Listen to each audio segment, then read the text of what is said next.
Please share and subscribe for more updates. స్వదేశంలో ఏ జట్టు కూడా భారత్ని టచ్ చేయలేకపోయిన కాలం. కానీ ఆండర్సన్ పనేసర్ కలయిక భారత బ్యాటింగ్ని నేలమట్టం చేసింది. టెస్ట్ సిరీస్ ఫలితం భారత్ 1-2తో ఓటమి. సెవాగ్ గంభీర్ ఓపెనింగ్ పేలింది. మధ్యవరుసలో ఎవ్వరూ రక్షణ గోడలా నిలవలేదు. ధోనీ ఒక్కరే చివరి వరకు పట్టు వదల్లేదు. ఇది కూల్ కెప్టెన్ కెరియర్లోని ఘోర సత్యం. అతని నాయకత్వంలో భారత్ హోంలో ఓడిపోయిన ఏకైక సిరీస్.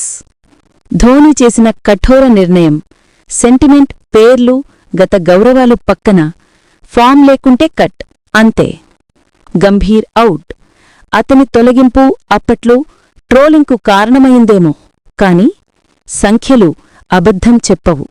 ధోనీ ఆలోచన, నాకు విజేతల జట్టు కావాలి, పేరున్న వ్యక్తులు కాదు. దాని ఫలితమే స్వదేశంలో అపరాజితుల యుగం.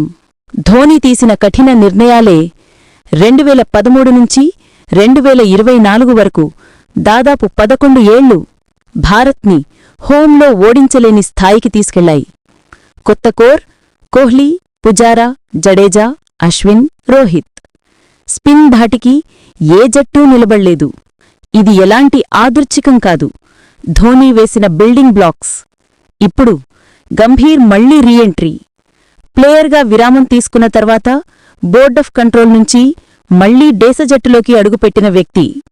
Gambhir = head coach. అసలు ఇక్కడే కథలో మలుపు. అపరాజిత స్ట్రీక్ బద్దలైంది. ధోనీ వదిలిన జట్టును వీరిసినవారు గొప్పగా నడిపారు. కాని చివరికి హోంలో పరాజయం వచ్చింది. అప్పుడు ప్రపంచం ఒక్కసారిగా గుర్తించింది. ధోనీ ముందే చూసేశాడు, ఎవరిని తీసుకోవాలి, ఎవరిని విడిచేయాలి, జట్టు డామినెన్స్ను ఎలా కాపాడాలి, ఎప్పుడు రీలోడ్ చెయ్యాలి. గ్యాంబ్లింగ్ కాదు, దూరదృష్టి. Classic irony. ప్లేయర్గా నిలవలేకపోయిన వ్యక్తి కోచ్గా డిఫెన్స్ లైన్లో నిలబడ్డాడు. అతన్ని కట్ చేసిన కెప్టెన్ ఈరోజు అతనే నిర్మించిన కోటపై ఆశగా కూర్చుంది భారత్. ధోనీ వ్యూహం: దేశం ముందు, వ్యక్తి తర్వాత, విజ్ఞానం ముందు, సంబంధాలు తర్వాత. నిజం కాస్త కొంచెం కఠినమే.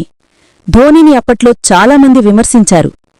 కాని ఈరోజు ఫలితాలు మాట్లాడుతున్నాయి.